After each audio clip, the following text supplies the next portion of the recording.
नमस्कार, मेरा नाम है डॉक्टर पुरु धवन और आज की इस वीडियो में हम बात करने वाले हैं क्रिएटिनिन के बारे में कि ये आखिर में क्रिएटिनिन क्या चीज़ होती है, हमारी बॉडी में कैसे आती है, क्यों इसके लेवल किडनी फेलियर के अंदर बढ़ते हैं और आखिर में इसको कंट्रोल करने का तरीका क्या है, ये सब हम जानेंगे इस वीडियो के अंदर। क्रिएटिनिन हमारी मांसपेशियों में बनने वाला एक वेस्ट प्रोडक्ट होता है जो तरीके से आपकी बॉडी से बाहर चला जाता है यूरिन के थ्रू। मगर जब हमारी किडनी कभी काम करना बंद कर देती है, कम करना शुरू करती है, तो किडनी का जो काम है खून को साफ करके वेस्ट प्रोडक्ट को बाहर निकालने वाला, वो नहीं हो पाता।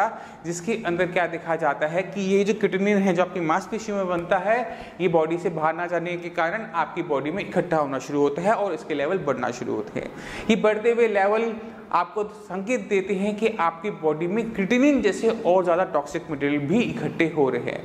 क्योंकि हर एक वेस्ट मटेरियल को नापना आसान नहीं होता, इसलिए डॉक्टर्स हम लैब के अंदर कुछ वेस्ट मटेरियल को नाप लेते हैं और उससे आइडिया लगा लेते हैं कि आपकी बॉडी में टॉक्सिक मटेरियल इकट्ठा हो रहा है। उस वेस्ट मटेरियल की एक्यूमुलेशन से हम आइडिया लगा लेते हैं कि कितना किडनी आपकी काम कर रही है।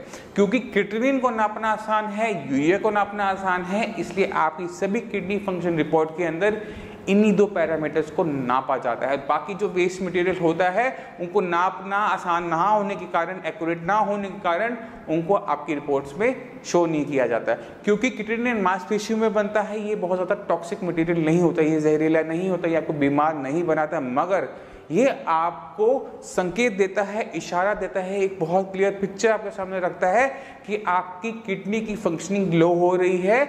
मेरे जैसे बहुत सारे टॉक्सिक मटेरियल आपकी बॉडी में इकट्ठे हो रहे हैं, आप बीमार होने जा रहे हैं। तो ये एक लक्षण होता है, एक सिम्टम होता है, एक निशानी होती है जो आपको एक क्लियर इमेज देती है कि आपकी किडनी की फंक्शनिंग क्या है। तो अगर आप अपनी KFT रिपोर्ट उठाते हैं, उसमें देखते हैं कि आपका क्रिएटिनिन लेवल बढ़ रहा है या बढ़ा हुआ है, इसका मतलब ये है कि आपकी किडनी की फंक्शनिंग प्रॉपर तरीके से नहीं चल रही और आपकी बॉडी के अंदर वेस्ट मटेरियल इकट्ठा हो रहा है। तो कभी भी आपको क्रिएटिनिन से घबराने की जरूरत नहीं। क्रिएटिनिन के जैसे बहुत सारे वेस्ट मटेरियल और होते हैं, वो आपको जरूर बीमार बनाते हैं। जब हमारी किडनी काम करना बंद करती है, टॉक्सिक मटेरियल इकट्ठा होना शुरू होते हैं। जो जैसे जैसे टॉक्सिक मटेरियल हमारी बॉडी बनाएगी, इकट्ठे होंगे, वैसे वैसे सिम्टम आपकी बॉडी के अंदर आते हैं।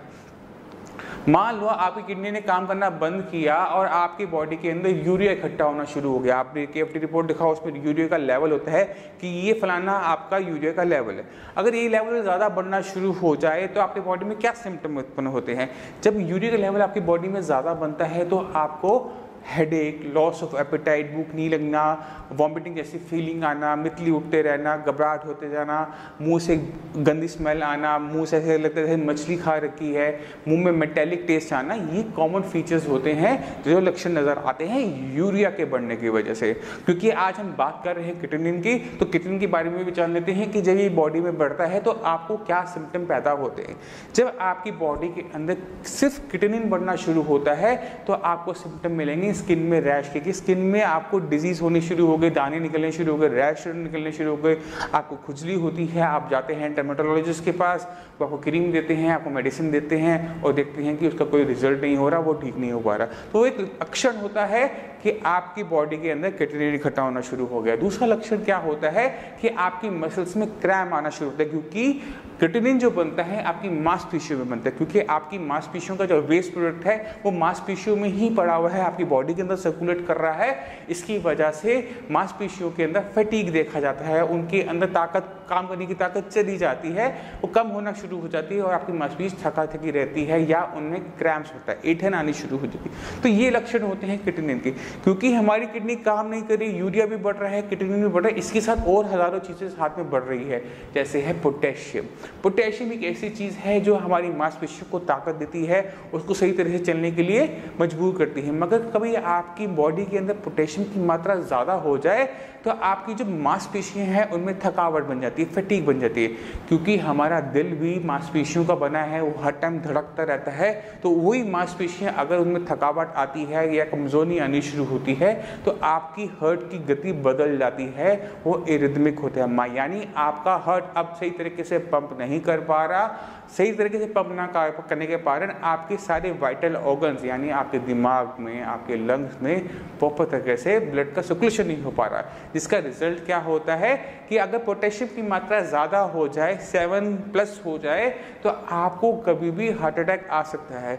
तो ये नुकसान होता है आपकी किडनी की फंक्शनिंग के लो होने का। ये सिर्फ 3 चीज़ें मैंने आपको बताई, इसके अलावा कैल्शियम है, सोडियम है, फॉस्फोरस है, अनगिनत कितने टॉक्सिक मटेरियल होंगे जो आपकी बॉडी बनाती है, किडनी उसको फिल्टर करती है और आपकी बॉडी को साफ रखती है। मगर वो ना करने के कारण देखिए कितनी सारी चीज़ें आपकी बॉडी में इकट्ठी होनी शुरू हो गई, क्योंकि किडनी फेल वाला पेशेंट किडनी के खराब होने से नहीं जाता, वो किडनी की वजह से कोई और दूसरा वाइटल ऑर्गन खराब होने की वजह से जाता है। इसलिए इन सब चीज़ों को मैनेज करना, सही तरीके के लेवल पे रखना बहुत ज़्यादा ज़रूरी होता है, क्योंकि अगर पेशेंट इन चीज़ों का ध्यान नहीं रखता तो ये छोटी सी बीमारी किडनी जो आपकी फंक्शनिंग कम कर रही है वो मल्टी सिस्टम फेलियर की तरफ चल देता है, मल्टी ऑर्गन्स आपके फेल होना शुरू हो जाते हैं। रिजल्ट क्या होता है कि पेशेंट कंडीशन और सीवियर और ख़राब होती चली जाती है। तो ये तो बात हो गई क्रिएटिनिन के बारे में कि बढ़ते हुए क्रिएटिनिन के लेवल आपको के लिए क्या लक्षण लेकर आते हैं और उसके क्या मायने होते हैं और उसको किस तरह से देखना चाहिए। मगर अब चलते हैं इसके समाधान पे, इसके ट्रीटमेंट पे, क्योंकि ये सारी दिक्कतें आपकी बॉडी में क्रिएटिनिन इकट्ठा हो रहा है, यूरिया इकट्ठा हो रहा है, इलेक्ट्रोलाइट्स इकट्ठे हो रहे हैं, वो इसलिए हो रहे होते हैं क्योंकि आपकी किडनी सही तरीके से काम नहीं कर पा रही। तो अगर हम चाहते हैं कि ये सब चीज़ें हमारी बॉडी से बाहर चली जाए, हमारी बॉडी हेल्दी हो जाए, दोबारा से हमें भूख लगनी शुरू हो जाए, दोबारा से बॉडी में ताकत आ जाए, दोबारा से एक्टिव हो जाए, जो हेडेक आपको बना हुआ वो ठीक हो जाए, लॉस ऑफ एपेटाइट है वो ठीक हो जाए, तो हमें काम भी किडनी ही पे करना पड़ेगा। हमें काम आपकी किडनी की जड़ पे जाके करना पड़ेगा, आपकी किडनी की फंक्शनिंग को बढ़ाना पड़ेगा। जब किडनी की फंक्शनिंग बढ़ती है इसका मतलब ये होता है कि किडनी अब आपका पहले से बेटर काम करती है। जब वो पहले से बेटर काम करती है इसका मतलब ये होता है कि आपकी बॉडी में जितना भी टॉक्सिक मटेरियल है अब वो बॉडी से बाहर जाना शुरू करता है। जब वो बॉडी से बाहर जाना शुरू करता है तो आपकी बॉडी के अंदर क्रिएटिनिन, यूरिया के लेवल्स नॉर्मल लिमिट्स में आना शुरू करते हैं। जैसे ही वो नॉर्मल लिमिट में आएंगे आपकी बॉडी में जितने भी सिम्टम पैदा हो रहे हैं किडनी फेल के वो गायब हो जाते हैं, आपकी बॉडी एसिम्प्टोमेटिक हो जाती है। इसके बाद चलते हैं कि जब आपकी बॉडी बिल्कुल एसिम्प्टोमेटिक हो गई, बॉडी के अंदर मतलब बॉडी के अंदर जितना भी टॉक्सिक मटेरियल था वो बाहर चला गया और किडनी फेलियर का जो कॉज है, अगर वो बीपी है और शुगर है वो कंट्रोल में है, तो किडनी अपने आप को हील अप करना शुरू करती है। ये डिपेंड करता है आपकी एज में। अगर आपकी एज कम है, किडनी फेलियर के पेशेंट है और आपने अपने क्रिएटिनिन, यूरिया लेवल को कंट्रोल में कर लिया है तो किडनी आपकी अपने आप हीलिंग प्रोसेस शुरू करती है। ये यंग लोगों में फास्ट देखी जाती है और ओल्ड एज के अंदर स्लो देखी जाती है, मगर ये किडनी अपने आप को हील करती है। अगर आपकी किडनी की फंक्शनिंग डाउन हो गई है, मान लो वो अब सिर्फ 30% काम करती है और हमने आपका क्रिएटिनिन, यूरिया लेवल को कंट्रोल में लेकर आए हैं कि FRT ट्रीटमेंट की वजह से, किडनी फंक्शन रिस्टोरेशन ट्रीटमेंट की वजह से, तो इसका फायदा क्या होगा कि इस ट्रीटमेंट के अंदर अब आपकी किडनी अपने आप को हील अप करना शुरू करेगी, क्योंकि अब उसके पास कोई कारण नहीं है बीमार रहने का। आपके जो टॉक्सिक मटेरियल है बॉडी से बाहर हैं, आपकी किडनी जिस वजह से नुकसान हुआ था वो कंट्रोल में है, तो ऑटोमेटिकली आपकी बॉडी हील अप करना शुरू करती है और वो हमें चाहिए होता है। तभी आपकी जो किडनी की फंक्शनिंग है नॉर्मल हो पाती है, आपके लेवल्स नॉर्मल बने रहते हैं। तो मैं उम्मीद करता हूँ इस वीडियो से आप सभी समझ गए होंगे कि क्रिएटिनिन क्या होता है, क्रिएटिनिन के बढ़ने के क्या मायने होते हैं और कैसे उसका ट्रीटमेंट KFRT ट्रीटमेंट से किया जा सकता है, कैसे उसे कंट्रोल किया जा सकता है KFRT ट्रीटमेंट से। अगर आपके माइंड में कोई भी डाउट हो, कुछ भी पूछना चाहते हो आप क्रिएटिनिन के बारे में, किडनी फेलियर के बारे में या KFRT ट्रीटमेंट के बारे में, नीचे दिए हुए नंबर पर कॉल करके आप हमारे डॉक्टर से फ्री ऑफ कॉस्ट कंसल्टेशन ले सकते हैं। उनसे पूछ सकते हैं क्या खाना है, क्या पीना है, कैसे एक्सरसाइज की जाती हैं। आप ऐसी और वीडियोज़ को हमारे चैनल पर जाकर देख सकते हैं।